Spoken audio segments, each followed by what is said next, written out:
So basically I just loosen those clamps on the bottom, and as soon as the clamps were loose enough to come off the post, all the wires with they got the big plug-ins on the end.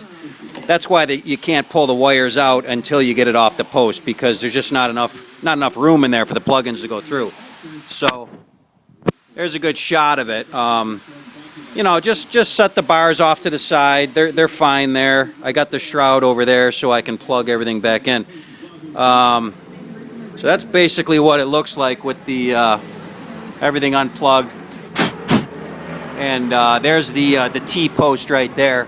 So I guess those welds are supposed to be, we're going to find out in a minute, but basically the instructions, they want you to reuse or to not, I should say not reuse these factory bolts. They don't want you to reuse those.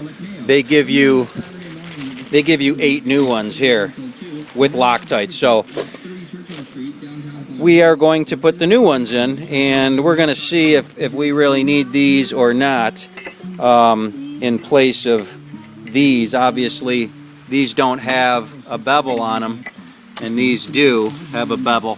Now, here's what I was saying before. See how it's narrower? If you let's see if this is better. Yeah, see how much wider the factory one is than the new one. So where these clamps are going to be closer to that T-post, and this is what they're talking about with these needing that ground off like that. Now, here's what else I was saying here. You'd probably see it a little better if that clamp wasn't on there, but see? That's closed. That's all the way to the shortest, and it's exactly the same height as a X package factory riser. Now, I can go from there all the way up to there. So that's pretty sweet. That's pretty damn sweet. You know, even though it's hollow in the middle, they say do not run any wiring down the middle. I tend to agree. I don't know. I guess it's smarter to run it down the front. And honestly, probably those plug-ins are so big you'd never get them through those holes. So we're going to run all the wiring down the front.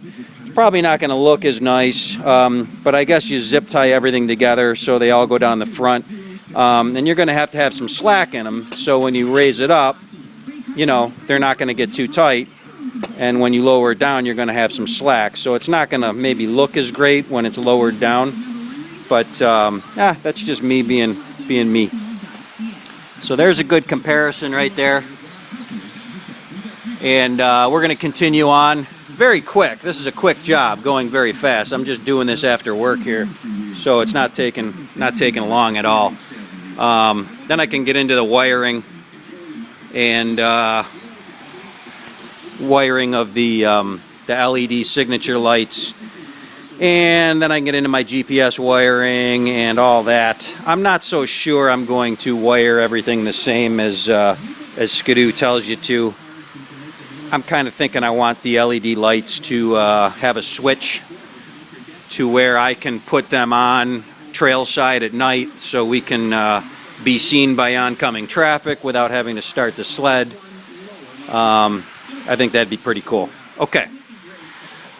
I will continue on.